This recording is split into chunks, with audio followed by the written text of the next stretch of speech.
Hello दोस्तों, कैसे हैं आप सब। Welcome to all of you to online math room classes. जी हाँ, जहाँ पे आप सीखते हैं A to Z complete mathematics for all the competitive exam. जी हाँ, आज हमारी पहली क्लास है जहाँ हम बेसिक मैथमेटिक्स शुरू करेंगे, स्पीड मैथ्स जो कि मैथ्स की बैकबोन होता है। ओके, मैथमेटिक्स का कोई भी चैप्टर हो, चाहे एरिथमेटिक हो या फिर एडवांस मैथमेटिक्स, कैलकुलेशन हर कहीं पर होती है, चाहे रेशो हो, परसेंटेज हो, टाइम एंड वर्क हो, टाइम स्पीड डिस्टेंस हो, डीआई हो, इसके अलावा जियोमेट्री टिग्नोमेट्री कुछ भी हो, इन सभी के क्वेश्चन को सॉल्व करने के लिए बेसिक कैलकुलेशन लगती है। और कॉम्पिटिटिव एग्जाम का ओके स्ट्रॉन्गेस्ट पॉइंट ही ये रहता है कि आपको कम से कम टाइम में ज्यादा से ज्यादा क्वेश्चन सॉल्व करना है, तभी आप कंपटीशन को क्रैक कर पाते हैं। जी, तो इसीलिए मैं लेकर आया हूँ इस सीरीज को जहां पे आप सीखेंगे ए टू जेड कंप्लीट मैथमेटिक्स, बिल्कुल बेसिक से लेके मॉडरेट और मॉडरेट से लेके एडवांस तक। जी हाँ, इस पूरी सीरीज के अंदर अगर आपने मैथ्स को अच्छे से पढ़ लिया तो आप किसी भी कॉम्पिटिटिव एग्जाम के मैथमेटिक्स और रीजनिंग पोर्शन को अच्छे से बना पाएंगे, कोई प्रॉब्लम नहीं आएगी, क्योंकि मैं बेसिक से लेके एडवांस तक आपको पढ़ाने वाला हूँ सारा मैथमेटिक्स। हम स्टार्ट करेंगे स्पीड मैथ से, जिसके अंदर बोर्ड मास और सिंपल कैलकुलेशन टेक्निक्स आती हैं। वैदिक मैथमेटिक्स भी इसी के अंदर कवर होता है, जिससे आपकी speed calculation 2x 3x 4x और इवन 5x तक भी बढ़ जाती है। ओके, तो इस सीरीज के अंदर हम सबसे पहले स्पीड मैथ से चालू करेंगे और उसके बाद एप्टीट्यूड के जो भी टॉपिक्स आते हैं one by one, ratio, percentage और जो भी धीरे धीरे एवरेज के साथ जाते जाते जाते मैथ्स के सारे टॉपिक्स कवर करेंगे। और देन रीजनिंग के भी टॉपिक्स हम बीच बीच में कवर करते रहेंगे। ठीक है, तो आज है हमारी पहली क्लास और चालू कर रहा हूं मैं बोर्ड मास से लेके। ओके, तो मैं अपना इंट्रोडक्शन दे देता हूं। मेरा नाम है पंकज और मैं हूं आपके ऑनलाइन मैथ रूम का ट्यूटर, जो मैं आपकी सारी क्लासेस लूंगा। ओके, तो चलिए बिना देर किए हुए क्लास को शुरू करते हैं। क्लास को शुरू करने से पहले एक positive thought of the day को देख लेते हैं। ओके, तो आज का positive thought of the day है आपकी स्क्रीन पर। जीवन में सपने वो नहीं जो हम नींद में देखते हैं। जी हाँ, सपने वहां होते हैं जो हमें नींद नहीं आने देते। जी हाँ, वेरी ब्यूटीफुल लाइन्स, बहुत ही खूबसूरत लाइन यहाँ लिखी गई है। और ये मैं ये भी बता देता हूँ, ये लाइन कही गई थी APJ अब्दुल कलाम सर के द्वारा। जी हाँ, उन्होंने ही कहा था कि सपने वो नहीं होते जो हम नींद में देखते हैं, क्योंकि नींद में तो देखिए वही चीजें रिपीट होती हैं जो हमारे डेली रूटीन से रिलेटेड होती हैं। सपने असल में वो होते हैं जो हमें नींद नहीं आने देते। इसका मतलब लक्ष्य हमारा, सपने हमारे, गोल हमारे वो होते हैं जिनके लिए हम कंटिन्यूअसली मेहनत करते हैं दिन रात। ओके, कई चीजों का त्याग करते हैं, कई बार अपनी नींद का, कई बार अपने रूटीन का, अपने फ्रेंड सर्कल का और भी बहुत कुछ। तो असल मायने में सपना एक वो होता है जो हमें नींद नहीं आने दे, जो हमें कंटिन्यूअसली ये रिवाइंड कराए कि आपका फोकस क्या है, गोल क्या है, हमें अचीव क्या करना है लाइफ। ओके, तो ये था आपका positive thought of the day. Class को चालू करने से पहले मैं 2 मिनट और लूंगा। देखिए, जो भी इस चैनल से जुड़े हुए हैं और वो कोई भी कॉम्पिटिटिव एग्जाम की तैयारी कर रहा है, चाहे वो SSC की हो, बैंकिंग की हो, पुलिस की हो, CDS हो, NDA हो, या इवन आपका UPSC और PSC का अगर CSET का भी हो, सब कुछ इसके अंदर कवर हो जाता है। क्योंकि मैथमेटिक्स देखिए ऑलमोस्ट सेम ही होता है, 95 टू इवन 99% मैथमेटिक्स सभी कॉम्पिटिटिव एग्जाम आपको सेम मिलेगा। चेंज होता है तो बस लेवल। ओके, बैंकिंग SSC में लेवल अलग होता है, CSET में लेवल अलग होता है, पुलिस में अलग होता है, लेकिन बेसिक चीजें वही रहती है। और जिसका फंडामेंटल स्ट्रांग है, बेसिक स्ट्रांग है, उसको दूसरे हायर कैलकुलेशन में दिक्कत नहीं आती है, प्रॉब्लम नहीं आती है। ठीक है, तो चलिए बिना देर किए हुए शुरू करते हैं हमारी आज की पहली क्लास। तो आज हम एप्टीट्यूड सीरीज को चालू कर रहे हैं और इसमें हम देखेंगे सबसे पहले स्पीड मैथ। स्पीड मैथ का मतलब है आपकी कैलकुलेशन स्पीड को बढ़ाना। आपकी कैलकुलेशन स्पीड को बढ़ाने के लिए कौन कौन से टूल्स जरूरी हैं, ओके, वो सब हम इसमें देखेंगे। ओके, और देखिए क्लास में सबसे पहले सारी चीजें कैलकुलेशन की शुरू होती हैं बहुत ही बेसिक से रूल से, बोर्ड मास। ओके, बचपन से हम पढ़ते आ रहे हैं बोर्ड मास क्या होता है, सब उसका फुल फॉर्म भी जानते हैं, बस थोड़ी सी एप्लीकेशन हमको पता होनी चाहिए कि क्या ऑर्डर होना चाहिए किसी भी क्वेश्चन को सॉल्व करने का। और इस क्लास में देखिए आगे बढ़ने से पहले मैं आपको कुछ टिप्स देना चाहूंगा। अगर आप इस चैनल से जुड़े हैं और किसी भी कॉम्पिटिटिव एग्जाम की तैयारी आप कर रहे हैं, ओके, तो आगे बढ़ने से पहले इन चीज को आपको फॉलो करना ही होगा। आपको एनी हाउ 1 से लेके 30 तक के टेबल्स आने चाहिए। ओके, ऐसे टेबल्स आने चाहिए कि अगर मैं आपसे कहूं ओके 25 इंटू 7 क्या होता है, तो तुरंत मान में स्ट्राइक करना चाहिए कि 175 होता है।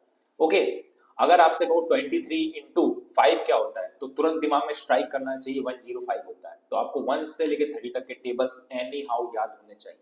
ओके, सेकेंड थिंग, आपको 1 से लेके 35 तक के स्क्वायर्स एनी हाउ याद होने चाहिए। अगर मैं आपसे कहूं कि 24 का स्क्वायर क्या होता है, तो तुरंत आपका जवाब होना चाहिए 576।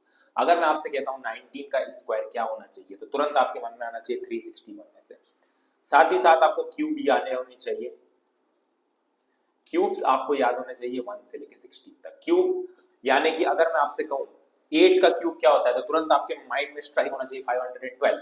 11 का क्यूब क्या होता है, 1331। ओके, अब इनको कैसे करना है, क्या करना है, वो आप डिसाइड करेंगे, लेकिन मैं आपको हिंट दे देता हूं आप इनको कैसे कर सकते हैं। देखिए, सारी चीजें एक दिन में नहीं होंगी, आपको टारगेट बनाना पड़ेगा मंथली बेसिस का। देखिए 30 टेबल्स हैं, डेली एक तो कर ही सकते हैं यार। कहीं भी इतना फ्री टाइम हम रील शॉर्ट देखने में खराब करते हैं, तो एक दिन में एक टेबल तो कर ही सकते हैं। तो 30 दिन में आपके टेबल तैयार हो जाएंगे। एक दिन में एक टेबल याद करिए, एक दिन में एक स्क्वायर याद कीजिए, एक दिन में क्यूब याद कीजिए। कौन सी बड़ी बात है, ये 3 चीजें तो कर सकते हैं ना। तो ऐसे करेंगे तो मंथली आपकी ये तीनों चीजें कवर हो जाएंगी। अब इससे होगा क्या, मेन बात इसका फायदा क्या है। इसका फायदा ये है कि देखिए, चाहे किसी भी टॉपिक का क्वेश्चन हो, इनडायरेक्टली ये सारी चीजें लग जाती हैं। ओके, जैसे आपसे बोल दिया find the average of first 5 squares, तो अब आपको इनके स्क्वायर पता होना चाहिए। ऐसे इनडायरेक्टली इनका यूज हो जाता है। Okay, the cube of the rational number, ऐसे करके क्वेश्चन आते हैं तो हमें क्यूब की एप्लीकेशन हो जाती है। तो ये सारी चीजें आपको एनी हाउ याद होनी चाहिए। इसके बाद और भी कौन सी टेबल्स को पूरे 100 तक कैसे याद करते हैं, 1 से लेके 100 तक के स्क्वायर्स को कैसे सॉल्व करेंगे बहुत जल्दी, क्यूब्स को कैसे सॉल्व करेंगे, इनकी भी अलग अलग टेक्निक्स होती है, वैदिक मैथमेटिक्स की टेक्निक्स होती हैं। ओके, इन सब को हम डिस्कस करेंगे 1 बाय 1 आने वाले लेक्चर्स में धीरे धीरे। ओके, तो ये आपका आज से होमवर्क चालू हो जाएगा, आज से इस पे काम करना शुरू कर दीजिए। ओके, और धीरे धीरे इनकी एप्लीकेशन कैसे होंगे हम क्वेश्चन टू क्वेश्चन देखते जाएंगे। ओके, तो चलिए बिना देर किए हुए आज की क्लास को शुरू करते हैं। आज हम देखने वाले हैं बोर्ड मास। तो ये है बोर्ड मास का फुल फॉर्म, बचपन से हम देखते आ रहे हैं। बी का मतलब होता है ब्रैकेट्स। अब ब्रैकेट्स भी देखिए 3 टाइप के होते हैं। सबसे पहले आपको सॉल्व करना है स्मॉल ब्रैकेट्स, इसको कहते हैं बीच वाले को स्मॉल ब्रैकेट्स। ओके, ये सबसे पहले आप इसको सॉल्व करेंगे। सेकेंड ब्रैकेट्स होते हैं करली ब्रैकेट्स, इसके बाद आपको करली ब्रैकेट्स को सॉल्व करना है। और थर्ड नंबर पे आपके आते हैं स्क्वायर ब्रैकेट्स यानी बड़े ब्रैकेट।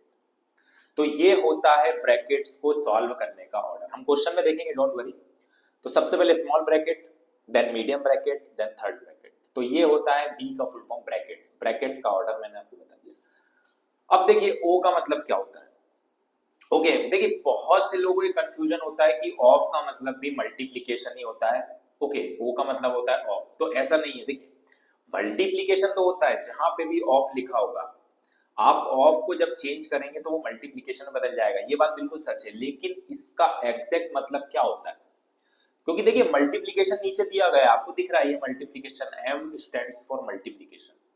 तो अगर ऑफ और एम दोनों का ही मतलब अगर मल्टीप्लिकेशन होगा, तो दोनों का अलग अलग क्यों देते हैं, दिमाग लगाइए अपना। तो इस ओ का मतलब होता है ऑर्डर ऑफ पावर्स और roots in some cases of. मतलब अगर आपके क्वेश्चन में आपको पावर्स वाले क्वेश्चन दिए हुए, एक्सपोनेंटेड पावर वाले, या फिर रूट वाले, या फिर क्यूब रूट वाले, तो उनको आपको सबसे पहले सॉल्व करना है, उनकी वैल्यू को सबसे पहले लिखना है। ये होता है ओ का मतलब। O means order. Is that clear? Once again I am repeating, O का मतलब होता है ऑर्डर, ऑर्डर ऑफ पावर्स। अगर पावर आपके क्वेश्चन में दी हुई हो तो सबसे पहले उन्हें सॉल्व करेंगे, स्क्वायर रूट दी हुई हो तो उसको पहले सॉल्व करेंगे, क्यूब रूट दी हुई हो तो उसको सॉल्व करेंगे। Okay, then D stands for division, सबको पता है, M stands for multiplication, A stands for addition and H stands for subtraction. तो ये होता है आपका कंप्लीट बोर्ड मास का फुल फॉर्म, और ये होता है पूरा प्रॉपर ऑर्डर। ओके, इस ऑर्डर को आप फॉलो करेंगे, इस ऑर्डर को। सबसे पहले ब्रैकेट्स, देन पावर रूट्स या क्यूब रूट्स, उसके बाद division, then multiplication, then addition and then subtraction. इस ऑर्डर में आप सॉल्व करेंगे क्वेश्चन को, याद रखिएगा। ओके, आप में से कई लोग ने इस चीज पे ध्यान दिया होगा कि यहां पर V भी लिखा हुआ था। बोर्ड मास तो हमने देख लिया, B का मतलब ब्रैकेट्स, O का मतलब order, D for division, M for multiplication, A for addition and S for subtraction. बहुत से लोग सोच रहे होंगे V क्या होता है। तो देखिए V का मतलब होता है विंकुलम, इसका इंग्लिश में मतलब होता है विंकुलम। अब विंकुलम का मतलब क्या होता है, देखिए विंकुलम का मतलब होता है बार वाले क्वेश्चन। बार वाले क्वेश्चन मतलब आपने ऐसे क्वेश्चन बचपन में देखे होंगे, 2 - 3 के ऊपर बार लगा हुआ है। तो अगर सबसे पहले बार क्वेश्चन में प्रेजेंट है तो सबसे पहले उसको सॉल्व करेंगे, क्योंकि सबसे पहले आता है V फॉर विंकुलम। ओके, तो किसी भी क्वेश्चन में अगर बार प्रेजेंट है तो सबसे पहले आप उसको सॉल्व करेंगे, फिर ब्रैकेट्स पे जाएंगे, फिर ऑर्डर पे जाएंगे, फिर डिवीजन पे जाएंगे, फिर मल्टीप्लीकेशन पे जाएंगे, फिर एडिशन पे जाएंगे और लास्ट में सब्ट्रैक्शन पे जाएंगे। Is that clear? सबको समझ में आ रहा है? क्लियर है? Okay, good. मैं क्वेश्चन में और आपको डिफाइन करूंगा, डोंट वरी। तो चलिए चालू करते हैं क्वेश्चन को सॉल्व करना। धीरे धीरे हम इजी क्वेश्चन से मॉडरेट पे जाएंगे और मॉडरेट से थोड़े से हाई लेवल क्वेश्चन पे जाएंगे। वीडियो को पॉज करके इसको सॉल्व करिए और चेक कीजिए इसका आंसर क्या आएगा। ओके, चलिए डिस्कस करते हैं। अब देखिए इस क्वेश्चन में बोर्ड मास के अकॉर्डिंग, ओके, बोर्ड मास के अकॉर्डिंग सबसे पहले चेक करते हैं, ब्रैकेट है ही नहीं, ऑर्डर यानी square root, cube root, power भी है नहीं। तो इन दोनों के बाद नेक्स्ट आता है डिवीजन। डिवीजन का सिंबल है इन दोनों के बीच में, तो सबसे पहले हम इनको सॉल्व करेंगे। ओके, तो ये क्वेश्चन की है स्टेप नंबर 1, सबसे पहले इसको सॉल्व करेंगे। तो 3 1 जा 3, 3 5 जा 15, 3 1 जा 3, 3 5 जा 15। तो सबसे पहले जब डिवीजन को सॉल्व किया तो आंसर क्या आया? 5। ये है आपकी स्टेप नंबर 2। डिवीजन हो गया। डिवीजन के बाद अब चलते हैं मल्टीप्लिकेशन पे। ओके, तो किन दो सिंबल के बीच में मल्टीप्लिकेशन है? इन दोनों के बीच में। तो इन दोनों को मल्टीप्लाई कर देंगे, 2 4 जा 8। तो नेक्स्ट स्टेप होगी आपकी 2 4 जा 8। मल्टीप्लिकेशन के भी बाद अब हम जाएंगे एडिशन पे। ओके, अब हम जाएंगे एडिशन पे। तो एडिशन में डायरेक्ट आपका 5 + 8 होता है 13, और यही है आपका आंसर। सब्ट्रैक्शन पे जाने की जरूरत नहीं और कोई सिंबल प्रेजेंट नहीं है। तो क्या सभी का आंसर यही आ रहा है? इस क्वेश्चन का आंसर है 13। सबसे पहले हमने डिवीजन को सॉल्व किया, 15 डिवाइड बाय 3। उसके बाद हमने मल्टीप्लिकेशन को सॉल्व किया, 2 × 4, और आखिरी में एडिशन। ध्यान रखिएगा जिन दो नंबर के बीच में सिंबल होता है उन्हें ही सॉल्व करते हैं। जैसे सबसे पहले हमने 15 और 3 को सॉल्व किया क्योंकि वहां पे डिवीजन था, फिर 2 और 4 को किया क्योंकि मल्टीप्लिकेशन।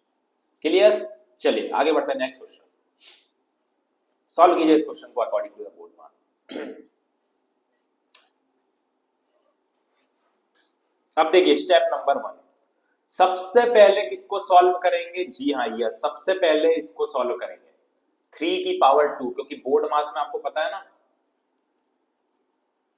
देखिए ब्रैकेट इसमें है नहीं, ऑर्डर है, जी हाँ बिल्कुल, पावर दी हुई है। तो सबसे पहले इसको सॉल्व करेंगे। 3 का स्क्वायर होता है 9। देखिए मैंने इसीलिए आपको कहा था स्क्वायर आपको याद होना चाहिए। अभी तो ये छोटा है, ऐसे ही क्वेश्चन में डायरेक्ट अगर 16 का स्क्वायर आ गया, 29 का स्क्वायर आ गया, ओके 21 का स्क्वायर आ गया, तो आपको मैनुअली सॉल्व करने से अच्छा है डायरेक्ट पता होना चाहिए। कॉम्पिटिटिव एग्जाम को क्रैक करने के लिए सबसे इंपॉर्टेंट चीज होती है टाइम। टाइम अगर आप नहीं बचा पा रहे हैं तो आपको कितनी भी नॉलेज हो, आप एग्जाम को क्रैक नहीं कर पाएंगे। ओके, तो ऑर्डर के अकॉर्डिंग हमने 3 स्क्वायर को सॉल्व किया। ये है हमारी step number 1, square as it is लिखते हैं। अभी मैं स्टेप बाय स्टेप आपको बता रहा हूं क्योंकि आप बिगिनर लेवल पर हैं, फिर हम एक ही स्टेप में भी सॉल्व कर सकते हैं। इसके बाद नेक्स्ट सिंबल पे चलते हैं, डिवीजन। डिवीजन भी इसमें है नहीं, डिवीजन का कोई सिंबल है नहीं तो छोड़ देंगे। नेक्स्ट है मल्टीप्लिकेशन। अच्छा ओके ओके ओके ओके,